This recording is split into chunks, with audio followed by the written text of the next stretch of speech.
dans le Christ, que la paix de notre Seigneur Jésus remplisse vos cœurs pour une véritable action de grâce.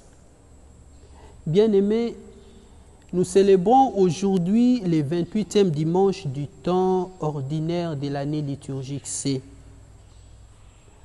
À travers l'évangile de ces jours, la parole de Dieu nous convie à la reconnaissance envers Dieu ou encore à l'action de grâce envers lui, puisque de lui nous recevons l'être, la vie et les mouvements tels que nous les lisons dans la 6e préface du temps ordinaire.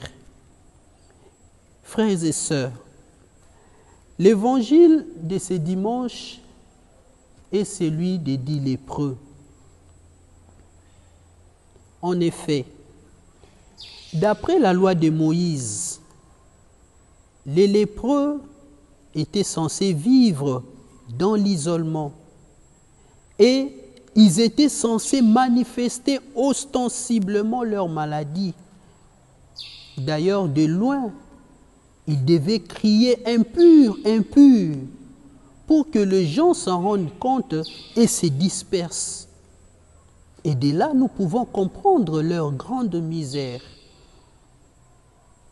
L'occasion faisant les larrons, ils ont vu Jésus entrer dans leur ville et ils ont crié vers lui « Pitié, pitié, pitié pour nous ». Et Jésus a eu effectivement pitié d'eux. Il les a envoyés voir le prêtre. Au fait, en les envoyant voir le prêtre, le rôle de celui-ci n'était pas de les guérir, mais de constater avant tout leur guérison, d'en témoigner dans l'assemblée et de les aider à se réinsérer dans la société. Et Jésus savait qu'avant même de rencontrer les prêtres, ils seront purifiés, un peu comme Naaman dans la première lecture de ce dimanche. Curieusement, chose étonnante, après leur purification, Jésus constate qu'un seul d'entre eux, un Samaritain, revient vers lui pour lui dire merci. Et Jésus s'indigne. Tous les 10 autres n'ont-ils pas été purifiés? Et les 9 autres, où sont-ils? Voilà la grande indignation de Jésus.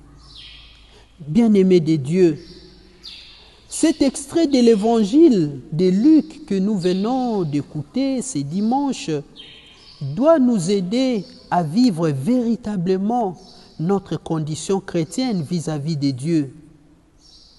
Un chrétien est avant tout une personne qui rend grâce à Dieu, puisqu'il reçoit continuellement aussi ses grâces. D'ailleurs, Saint Paul, en s'adressant aux Thessaloniciens dans sa première lettre au chapitre 5, verset 8, écrivait « Rendez grâce en toutes circonstances, c'est ce que Dieu attend de vous devant le Christ Jésus. » Pour nous autres catholiques, que faire? Qu'est-ce que cela signifie? Pour nous qui confessons la foi catholique, c'est ici pour nous l'occasion de renforcer notre obligation de participer à l'Eucharistie dominicale, puisque l'Eucharistie du grec veut dire tout simplement action de grâce.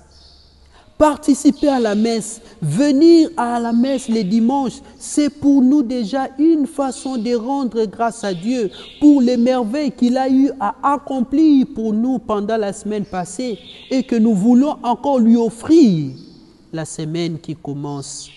Bref, frères et sœurs, la lecture de l'évangile d'aujourd'hui est on ne peut plus importante pour nous, car elle nous rappelle avant tout que nous devons fonder notre vie sur un amour reconnaissant envers Dieu qui nous appelle à l'existence et à se nourrir de sa parole. Demandons donc cette grâce à Dieu de nous entraîner dans cette dynamique de reconnaissance envers lui. Que lui-même nous y aide pour que nous puissions y parvenir vraiment. Que le nom du Seigneur soit béni maintenant et toujours. Amen.